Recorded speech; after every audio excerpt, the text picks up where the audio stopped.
Gloire au Seigneur. Veuillez vous asseoir. Nous lisons dans Ésaïe au chapitre 6, les versets 1 à 7. Ésaïe au chapitre 6, les versets 1 à 7. Nous vous saluons dans le précieux nom de Jésus-Christ, vous qui nous suivez de près comme de loin.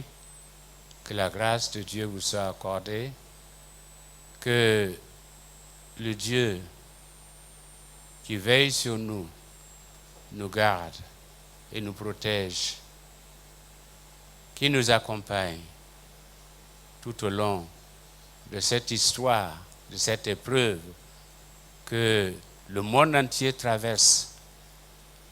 Épreuve qui n'est pas épargnée, qui n'épargne pas l'Église. Mais nous savons une chose, notre Dieu, il est au rendez-vous. Il est avec ses enfants. C'est pourquoi David pouvait dire, l'Éternel est mon berger, je ne manquerai de rien.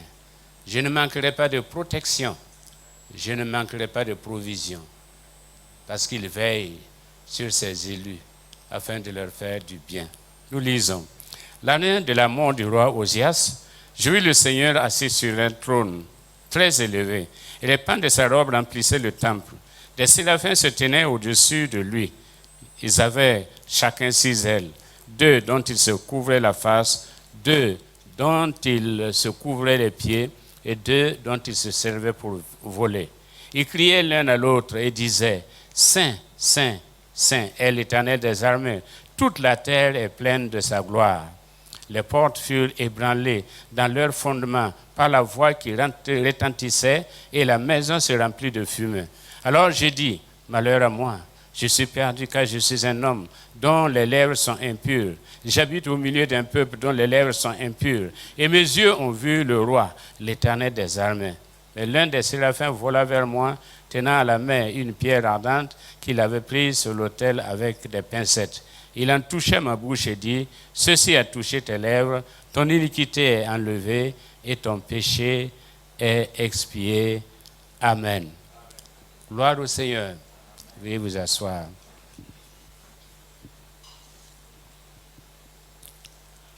Ce matin, je voudrais considérer avec vous ce que j'ai appelé la pédagogie de Dieu.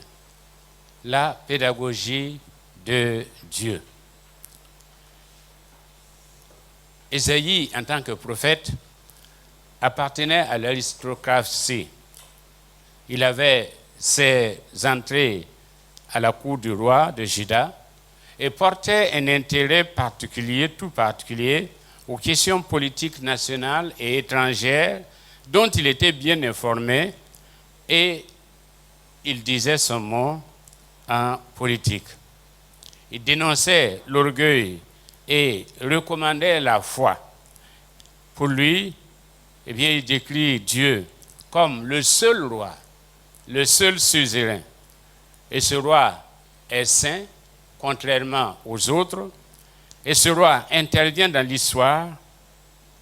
Mais ce roi n'est pas un tyran, c'est un roi d'amour. C'est un roi qui aime son peuple. En général, le roi des prophètes le Dieu des prophètes est un Dieu vivant, créateur, maître de l'histoire, qui utilise les nations, les individus pour réaliser ses desseins. Daniel, par exemple, nous dira que c'est Dieu qui installe et renverse qui il veut et comme il veut. C'est le Dieu de l'alliance et le Dieu de la loi. Il y a un dialogue entre Dieu et son peuple, tout comme nous l'avons dit une autre occasion, que c'est une relation entre Dieu, le suzerain, et le peuple.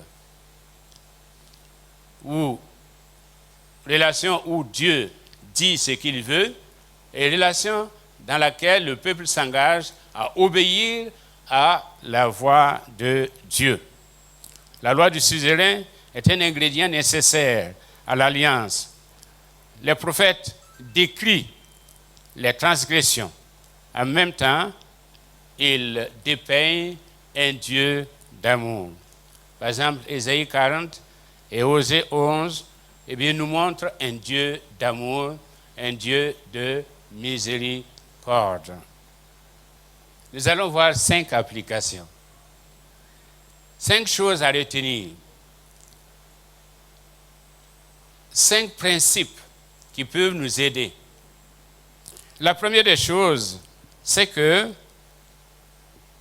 Dieu se sert des circonstances pour nous amener à réaliser sa présence. Dieu se sert des circonstances pour nous amener à réaliser sa présence. Ça peut être un décès, comme c'est le cas ici, parce que Ésaïe est allé à la maison de Dieu pour vraiment interroger Dieu. Il est allé avec son cahier de doléances pour dire, Seigneur, pourquoi est-ce que tu as emporté mon ami? D'abord, tu l'as frappé de lèpre. Ensuite, il a été emporté par la mort. Il était, comme nous l'avons dit, un de la cour et il avait ses amis à la cour. Et le roi Osias était un de ses amis. Mais c'est un décès qui a plutôt poussé Ésaïe vers Dieu, dans la maison de Dieu. Qui d'autre interroger si ce n'est Dieu? Qui d'autre demander à comprendre la signification d'un événement si ce n'est Dieu? Parce que c'est Dieu seul qui peut vraiment nous donner ce qu'il convient. Ça peut être perte d'emploi. On peut perdre son emploi. Et cela peut nous pousser à comprendre, à réaliser la présence de Dieu. Ça peut être une affectation, une déception, tout comme un fléau, comme la pandémie, qui, dans la plupart des pays, eh bien, cela a poussé les gens à rechercher Dieu. En Europe, à partir de la postmodernité, on parle du retour au sacré. Mais ce retour au sacré n'était pas le sacré chrétien. Mais à cause de la pandémie, eh bien, les gens sont retournés au sacré chrétien. Il paraît que la vente de Bibles a bondi de près de 40%. Quand les gens viennent, il y a des libraires qui ont témoigné. Quand les gens viennent, c'est le rayon des Bibles. On achète, on achète, on achète. Et nous savons que ceux qui achètent, c'est pour lire. Donc, ce sont des événements qui nous poussent. Parce que les circonstances peuvent nous pousser à la rébellion, tout comme, et ce que nous souhaitons, tout comme elles peuvent nous pousser, et elles doivent nous pousser à rencontrer et à aller chercher Dieu. Parce que rien n'est neutre. Nous devons rechercher à reconnaître Dieu. Et la Bible dit que toute chose concourt au bien de ceux qui aiment Dieu. Et nous savons que c'est le principe de continuité, rupture et dépassement. Continuité, rupture et dépassement. Si notre vie se contente à vivre le train-train, en tout cas à épouser le train-train quotidien, eh bien, on ne connaîtra pas la puissance de Dieu. Il nous faut de temps en temps et des ruptures provoquées par des événements, provoquées par des circonstances.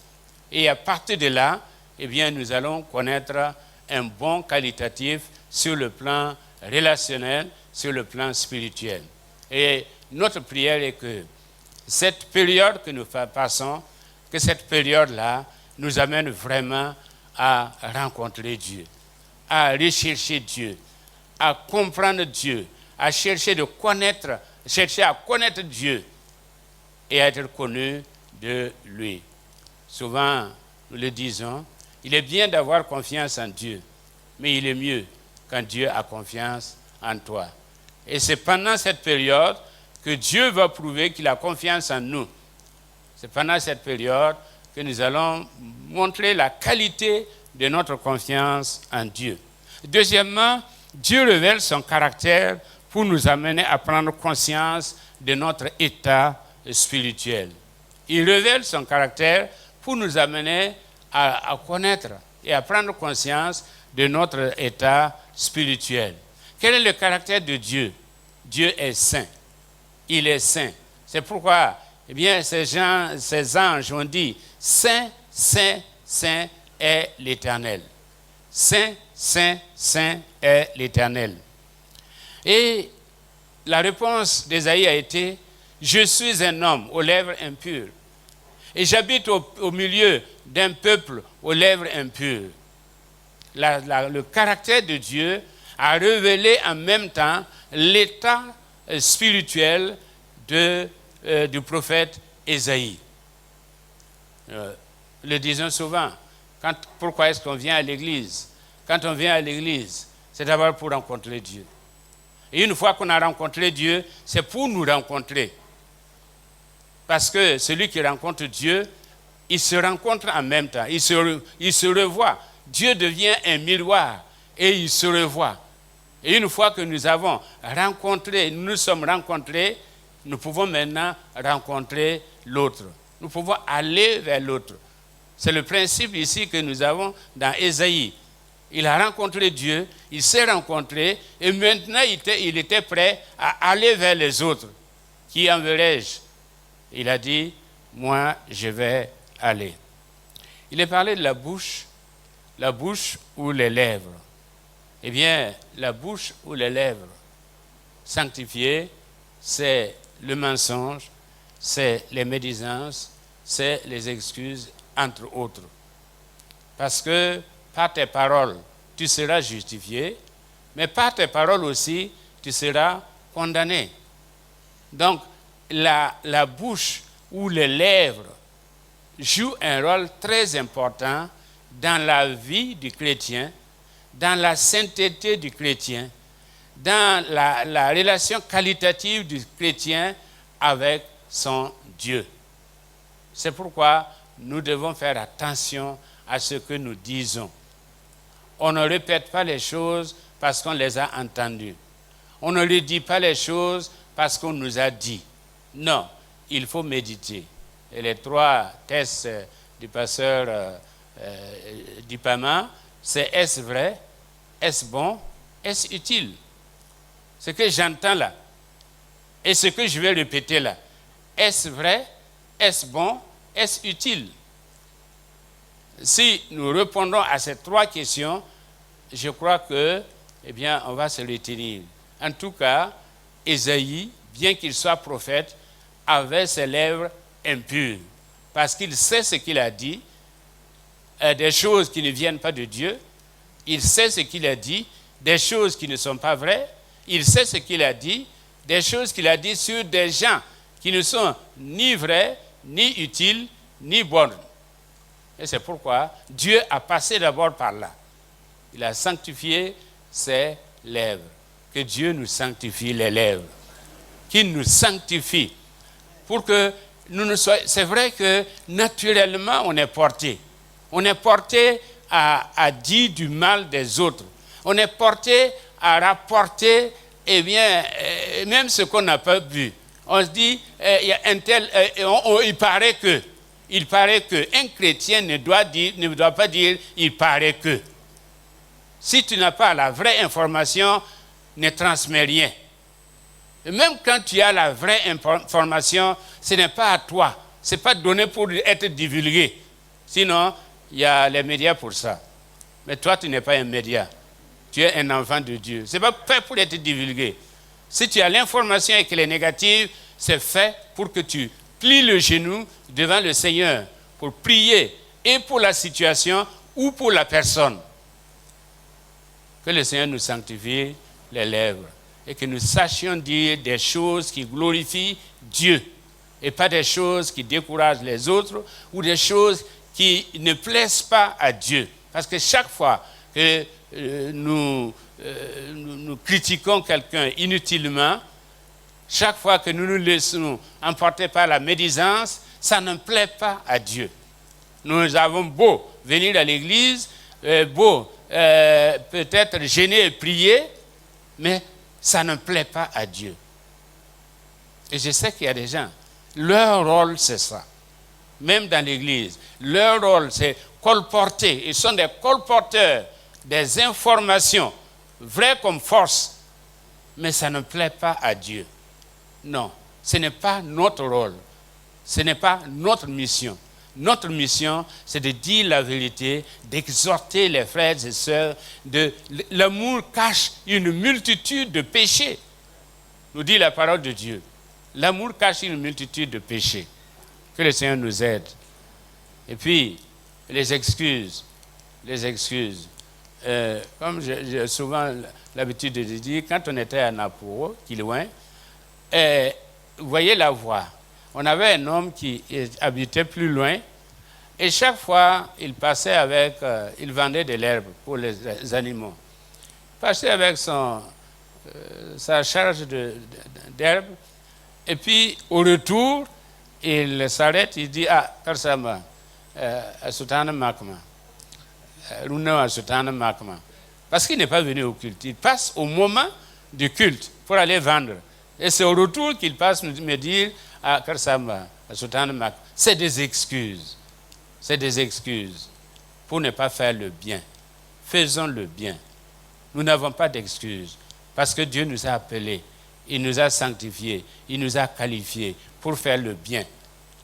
Paul dit que c'est le bien qui a été préparé d'avance afin que nous les pratiquions. Comment est-ce qu'on reconnaît un enfant de Dieu? C'est par justement les œuvres, c'est par la production, c'est par les actes qu'il pose chaque jour. On raconte l'histoire, et je crois que les réseaux sociaux ont repris ça, l'histoire d'une femme, une chrétienne. Dieu lui avait dit, Jésus-Christ lui a dit, je vais venir te rendre visite. Et puis, elle est partie, Jésus lui a dit, demain, je vais venir te rendre visite. Elle est partie, elle a préparé toute sa maison, nettoyé, préparé un repas. Et puis, premièrement, c'est un garibou qui est venu, qui a frappé à la porte. Elle dit non, va-t'en, j'attends quelqu'un d'important. Le gars a demandé, est-ce que je peux avoir de l'eau à boire? Non, va-t'en, j'attends quelqu'un d'important. L'homme est parti. Ensuite, c'est un autre qui est venu, un nécessiteux, qui demandait de la nourriture. Ah non, écoute, tu vas salir les lieux. J'attends quelqu'un de très important. Et puis finalement, cet homme important-là n'est pas venu. Ensuite, la femme, dans sa prière, demande à Jésus, mais tu m'as dit que tu voulais venir. Je ne t'ai pas vu.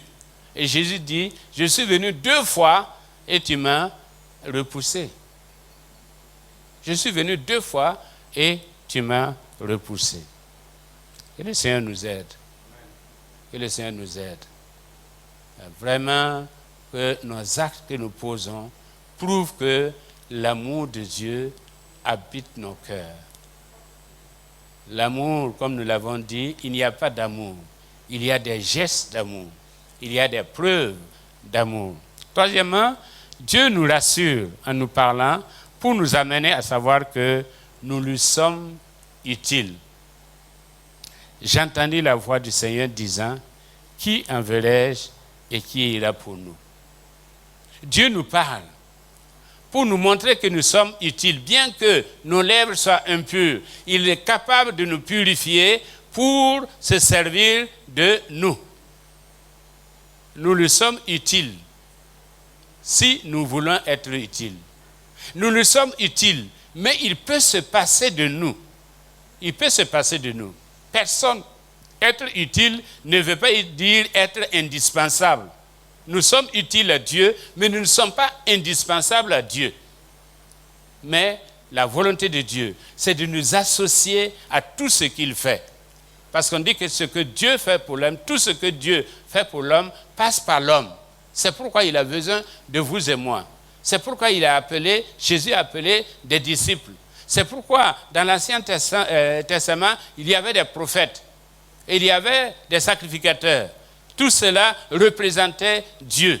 Il y avait même des rois et des princes. Tous ces gens représentaient Dieu.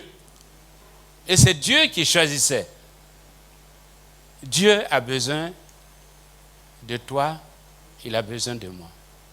Quel privilège, mais quelle responsabilité aussi. C'est une responsabilité. que le roi des rois ait besoin de nous. C'est pourquoi les nabis qui sont là, et nabi pa kenra ouais. Nabi pa litiari, nabi pa gomniari. Pas c'est tous les nabis se reconnaissent. Parce que ils sont conscients qu'ils appartiennent à une famille qui est distincte des autres familles. Ils ne peuvent pas parler comme ils veulent, ils ne peuvent pas aller là où ils veulent, ils ne peuvent pas manger comme les autres. Non, il faut qu'ils conservent une certaine dignité. Dieu a besoin de nous. Dieu veut se servir de nous, mais Dieu aussi veut que nous réalisions qui nous sommes et qui nous a appelés et qui veut se servir de nous et au service de qui nous sommes. Si nous réalisons tout cela, eh bien, nous allons nous comporter de manière à vraiment plaire à notre Seigneur. Pour que Jésus a pris un exemple. Si par exemple le maître de maison confie des responsabilités à un serviteur et que pendant son absence, si le serviteur en tant que tel traite les autres serviteurs comme il le faut, à son retour, il va le récompenser. Mais si ce serviteur ou ce gérant se met à battre les autres, eh bien au retour, qu'est-ce que le maître va faire? Le maître va le punir. Dieu veut se servir de nous, mais nous ne sommes pas importants. Nous sommes simplement utiles entre ses mains. Ne jouons pas à l'important. Nul n'est indispensable. Nul n'est incontournable. Dieu peut nous mettre à part. C'est ce qu'il a dit à l'église d'Éphèse. Si tu ne veilles, je viendrai et je vais prendre ton flambeau là. Je vais le prendre et confier à un autre. Ainsi va l'histoire. Quatrièmement, Dieu étend notre vision pour nous amener à évaluer notre responsabilité. Il étend notre vision pour nous amener à évaluer notre responsabilité. Dieu il n'est pas moira, il n'est pas gourmanché, il n'est pas bobo, il n'est pas gourussi, il n'est pas bissa, il n'est pas américain, français ou chinois. Il est tout ça et bien plus. Il est tout ça et bien plus. Ne le ramenons pas à la dimension humaine, mais laissons plutôt le Dieu que nous servons nous tirer vers le haut pour que nous puissions revêtir la nature divine, la dimension divine. Ici, Ésaïe se voyait, il voyait son ami, il voyait la cour royale et Dieu a étendu sa vision pour qu'il voie le peuple d'Israël en général, la situation du peuple d'Israël, pour qu'il voie ce qui va arriver au peuple d'Israël. Parce qu'il a dit, ils entendent, mais ils écoutent, mais ils n'entendent pas. Et il y a une destruction qui se prépare. Que Dieu étende notre vision pour que nous comprenions notre responsabilité. L'évangile ou l'église, ce n'est pas les 4 murs. L'évangile, l'église, ça va au-delà. Ça doit aller au-delà. C'est pourquoi Jésus a dit, commençons par Jérusalem, la Judée, la Samarie, jusqu'aux extrémités de la terre. Quand j'étais aux États-Unis, on logeait à côté du siège. Et il y a une dame qui s'est levée, qui a dit, je vais aller comme missionnaire en Afrique. Et pour la tester, eh bien, les responsables l'ont envoyée vers une famille noire qui était de l'autre côté de la rue. Et elle est revenue en disant, ah non, non, non, je ne peux pas travailler avec ces gens-là. Hein, ces noirs-là, ils sont impossibles. Et puis, eh bien, le comité a dit, si tu ne peux pas travailler avec ceux à côté de toi, là, comment peux-tu travailler avec ceux qui sont loin de toi? Donc, on a dit, tu n'iras pas en mission. Tu n'es pas qualifié pour la mission. Que notre vision dépasse notre frontière à nous pour atteindre d'autres peuples, les peuples qui sont dans le besoin et les peuples qui s'attendent à nous. Bien, finalement, Dieu nous dit la vérité pour nous amener à nous concentrer sur la réalité. Dieu nous dit la vérité pour nous amener à nous concentrer sur la réalité. La vérité, c'est que, eh bien, écouter et ne pas entendre, regarder et ne pas voir, mais la réalité, c'est qu'il y aura des villes détruites. Des villes détruites. Et Dieu nous dit la vérité pour que nous puissions anticiper les résultats, les retombées, les conséquences d'une certaine désobéissance ou d'une certaine léthargie dans la foi, dans la croyance, dans l'application de la loi. Parce que ce peuple s'était éloigné de Dieu. Et c'est pourquoi, eh bien, il ne voulait rien entendre. En réalité, écouter et ne pas entendre, c'est parce qu'on ne veut rien entendre. On entend, mais on ne veut pas aller dans le sens de la parole qu'on entend. On ne veut pas. Et Dieu dit à Ésaïe, tu vois, ceci entraîne cela. C'est aussi simple que cela. Ils ne veulent pas entendre, ils ne veulent pas suivre, ils ne veulent pas obéir. Alors, la conséquence, c'est que je vais faire venir le malheur. Je vais faire venir l'ennemi qui va les corriger. Et ça a été l'histoire du peuple d'Israël. Ça a été toujours, c'est des yo-yo, c'est-à-dire, on le voit dans les livres des juges, eh bien, on crie vers Dieu, Dieu les délivre, et pendant leur temps de liberté, ils oublient Dieu, et puis Dieu envoie un ennemi pour les frapper, et c'est là qu'ils se rendent compte qu'ils se sont éloignés de Dieu, et ils reviennent à Dieu. Ça a été comme ça. Mais en tout cas, Dieu nous dit la vérité